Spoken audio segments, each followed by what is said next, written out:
हैदराबाद के मशहूर व मारूफ तिजारती इदारे Red Rose group of companies की जानिब से आज मुल्क के 74वें यौम जमहूरिया के मौके पर फलकनुमा पैलेस के दामन में कायम RR मार्ट पर कौमी परचम लहराया गया।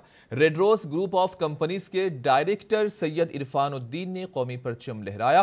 परचम कुशाई के बाद RR ग्रुप के डायरेक्टर जनाब इरफान उद्दीन ने मुल्क की आवाम को यौम जमहूरिया की मुबारकबाद दी। इन्होंने कहा कि आज हमारा मुल्क 74वां यौम जमहूरिया मना रहा है और यौम जमहूरिया की ये तकारीब हम सब हिंदुस्तानियों के लिए एक जश्न का माहौल फराहम कर रही है।